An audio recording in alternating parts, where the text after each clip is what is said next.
네, 오늘 첫 번째 강의를 같이 할 아랍에드커 그룹의 윤성민입니다. 반갑습니다. 제가 최근에 만난 이제 사례를 얘기를 하면서 같이 시작을 해볼게요. 개원한 지 1년이 되었는데 하루 환자가 7명 정도입니다. 시간이 너무 천천히 늘어나고 있는데 마케팅을 어떻게 하면 될까요?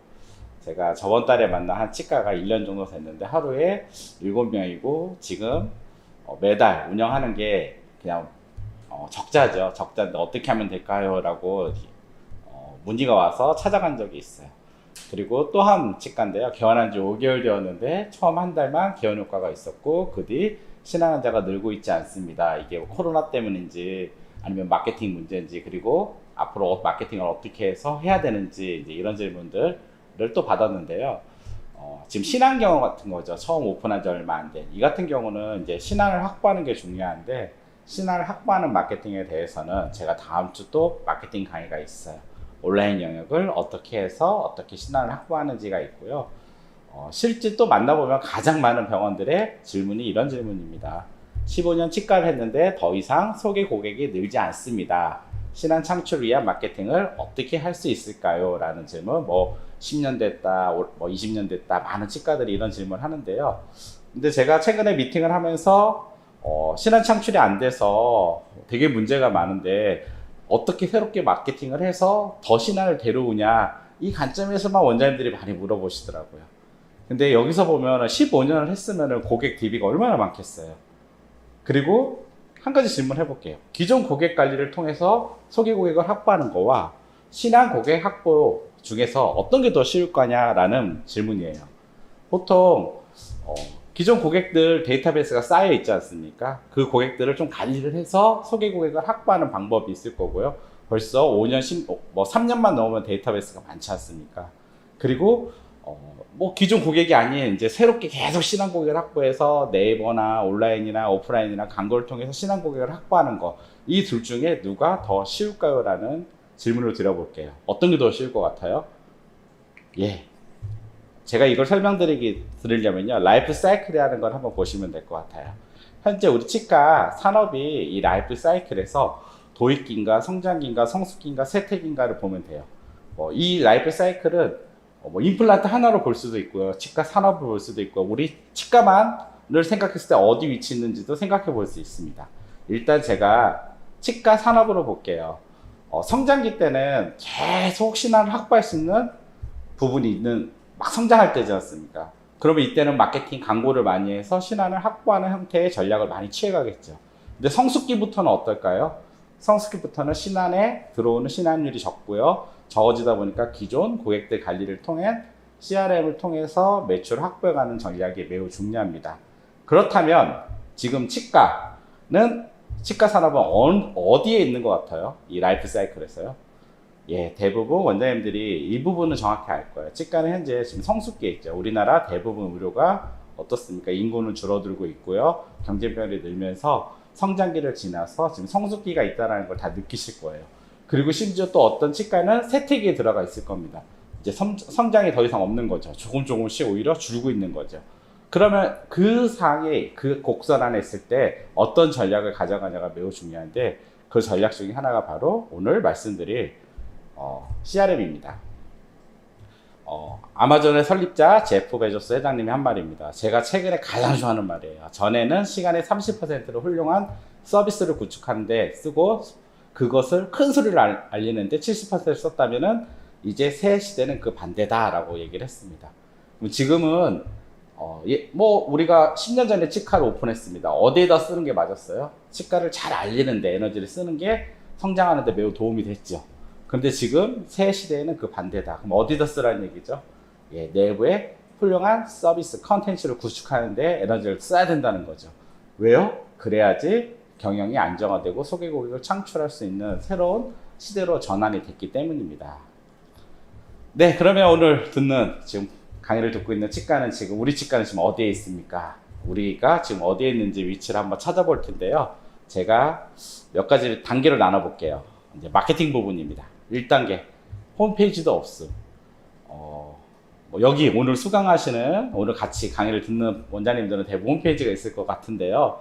아직도 제가 가보면은 홈페이지 없는 치과가 상당히 많습니다. 그리고 더 중요한 거는 홈페이지가 있는데도 홈페이지가 있으나 없으나 오히려 없는 게 더 나을 정도로 형편없는 홈페이지를 갖고 있는 치과들도 너무 많아요. 차별화가 없는 거죠. 2단계 마케팅을 외부에 맡기고 있어. 아, 그래도 우리 뭔가 마케팅을 하긴 해야 돼. 뭐 온라인이 됐든 뭐가 됐든. 그래서 외부 마케팅 업체들 맨날 찾아오지 않습니까? 그 업체 중에 그래도 뭐라도 하고 있다. 3단계 마케팅, 그래도 우리가 마케팅을 잘해보려고 마케팅 직원을 내부에 한 명 데리고 있다. 그리고 4단계 마케팅 팀을 갖고 있다. 5단계 고객관리 보수를 통해 소개 고객을 철저히 관리하고 있다. 그리고 6단계 내부 마케팅을 자체적으로 하고 있다. 마지막 7단계가 미션과 비전에 일치한 마케팅을 진행하고 있다. 우리 지금 병원은 어느 단계에 있으신가요? 그럼 리더로 한번 제가 체크해 볼게요. 제가 만나는 원장님들 중에서 아직도 마케팅 얘기를 하면 마케팅에 대해서 부정적인 분들이 많으십니다. 1단계예요. 마케팅에 대해서 부정적일 필요가 없는데 마케팅에 대해서 잘못 알고 있는 거죠. 마케팅이란 뭡니까?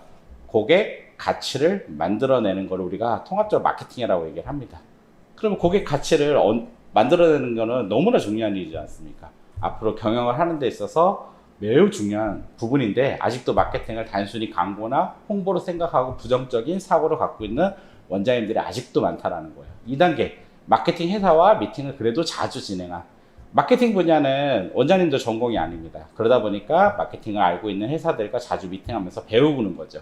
마케팅을 어떻게 해야 되는지, 우리 환자를 어떻게 더 확보할 수 있는지 배우는 단계.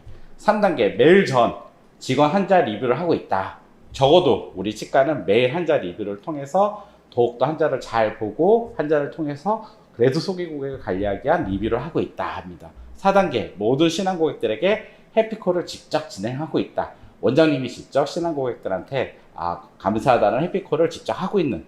5단계 매달 소개 환자율을 분석하고 직원들과 공유하고 있다.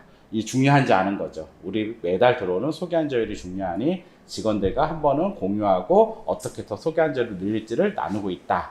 6단계 중요한 고객을 따로 관리하고 관계 증진하고 있다. 6단계부터 이제 CRM이라고 보시면 돼요. 우리 고객들 중에서 중요한 고객이라면 뭐 조건들이 많겠지만 일단 소개하는 고객으로 볼게요. 소개해주는 고객님을 따로 관리하면서 뭐 특별히 원장님이 감사하다는 인사도 하고 있고 뭐 카톡이라든지 이런 관계 증진을 지속적으로 하고 있다. 7단계 직원들 모두가 함께 중요한 고객을 관리하고 있다. 원장님 혼자 관리하는 데는 한계가 있겠죠.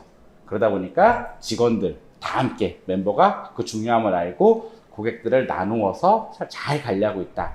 마지막 8단계입니다. 미션과 비전이 명확하여 주기적으로 직원들과 공유하고 있다. 현재 지금 오늘 강의를 듣고 있는 원장님들 몇 단계에 계시나요? 한번 체크해 보시기 바라겠습니다. 당연히 윗단계로 계속 올라가시면 되겠죠. 경영을 아는 치과와 경영을 모르는 치과의 차이. 저는 너무나 많은 치과들을 만나지 않습니까? 대형 치과부터 뛰어난 치과부터 정말 2명밖에 없는 작은 치과까지 여러 가지 가면 원장님들이 많은 얘기들을 하는데요. 저는 이제 경영을 하는 사람이다 보니까 딱 관점이 이렇게 나눠져요. 경영을 아는 치과와 경영을 모르는 치과로. 일단 경영을 아는 치과와 모르는 치과의 차이는 원장님들 어떻게 생각하세요? 제가 볼 때는 경영을 아는 치과 5%가 시장의 70, 80%를 다 가지고 있고 경영을 모르는 나머지 치과들이 다둥바둥하지 않나라는 생각을 해보게 됩니다. 그럼 대형 치과와 작은 동네 치과의 시스템 차이는 어떨까요? 오늘 강의 듣는 분들 중에서 제가 아는 대형 치과도 원장님들 계시고요. 또 되게 작은 동네 치과 원장님들 계세요. 그 시스템의 차이는 어떨까요? 저도 가보면은 벌써 대형 치과는 시스템에 대한 많은 생각들을 해요. 직원 관리부터 해서 마케팅부터 해서 각종 그리고 담당자들이 있습니다. 그러다 보니까 좀 더 체계적으로 가고 있고요. 동네 치과 현실은 어떻습니까? 사실 뭐 그런 담당자를 줄 수도 없고요. 원장님이 대부분 해나가야 되거나 아니면 어떻게든 또 실장님이 어떻게든 해나가야 되는 수준에 머물고 있지 않습니까? 그럼 그 차이는 어떨까요? 아라가 제가 성공하는 병원의 7가지 요소라고 해서요. 정말 병원을 잘 운영하기 위해서는 7가지를 갖춰야 되는데요. 제가 찾은 7가지가 지금 화면에서 보이는 부분입니다. 비전이 있어야 되고요. 당연히 병원이니까 진료 품질이 뛰어나야 되고요. 그리고 전략적 매우 만족인 CRM 3.0이 있어야 되고요. CS 우리가 아는 기본 서비스가 있어야 되고요. 그리고 사람 조직이지 않습니까? HR을 시스템을 만들어서 잘 돌아가게 해야 되고요. 그리고 조직이라는 게 계속 성장 발전해야 되지 않습니까? 피드백 조직을 만들어서 계속 조금씩 성장해야 되고요. 그리고 시스템으로 잘 돌아갈 수 있는 어떤 매뉴얼이 구성되어 있는 게 이 7가지를 잘 갖추는 게 바로 성공하는 병원의 경영 요소입니다. 근데 결국 뭐예요? 작은 병원으로 갈수록 나머지 이 요소들을 갖추기가 점점 어렵죠. 그렇다고 작다고 뭐 안 할 수도 없지 않습니까? 최근에 또 치과들 그 개원을 보면요. 개원 수가 어떻습니까? 도표보듯이 계속 줄고 있죠. 왜 줄고 있을까요? 예. 개원할 원장님들은 계속 비슷하게 나오는데 개원 수가 줄고 있다는 거 점점 치과를 오픈했을 때 성공하는 게 점점 어렵고 힘들어지고 있다는 얘기죠. 저희가 이제 의료 환경을 얘기할 때 가장 좋은 게 가격이에요. 왜냐면 가격은 우리 다 배웠죠. 공급과 수요가 만나는 점이 가격입니다. 치과 가격이 어떻습니까? 치과 가격들을 보면요. 현재 뭐 60, 광고 싸게 막 저가 광고를 하지 않습니까? 75만원, 막 69, 막 이런 식으로요. 그 얘기는 뭐예요? 공급이 늘어나고 수요가 줄어들고 있는 거죠. 그러니까 가격이 떨어지고 있는 거죠. 우리는 가격을 보면서 뭘 알 수 있죠? 시장의 공급과 수요를 알 수 있습니다. 그럼 지금 제가 말한 라이프 사이클의 곡선에 우리 시장이 어디에 있는지, 우리 치과가 지금 어디에 있는지도 알 수 있게 되겠죠. 대신 또 임플란트, 우리나라 수준이 어떻습니까? 임플란트 하는 수준이요? 매우 높죠. 지금 거의 뭐 전 세계적으로 보면은 한국의 원장님들의 몇 프로가요? 거의 80% 이상이 임플란트를 다 시술 가능합니다. 그러다 보니까 임플란트 수요도 늘었지만 또 공급도 늘었고요. 최근에 또 인구가 줄면서 임플란트 수요가 어떤 공급에 못 맞춰주고 있는 상황이니까 가격이 내려가고 있는 거겠죠. 네. 뭐 이게 올해 기사입니다. 치과 의사 우울하다 해서 이제 치과 협회죠. 그래서 설문조사를 했는데요. 최근 2주가 우울감을 경험한 치과 의사가 60.9%였고 최근 1년간 자살을 생각한 치과 의사는 16.3%였다라는 기사를 봤는데요. 저도 이 기사를 보고 되게 좀 충격이었습니다. 그만큼 뭐예요? 되게 힘들고 있구나. 지금 되게 힘들구나. 여러 가지 요소로. 이 힘든 요소들이 많은데 대부분 원장들이 또 힘들어하는 이유의 많은 부분이 어떤 개념적인 요소라는 거죠. 매출이라든지 이런 부분입니다.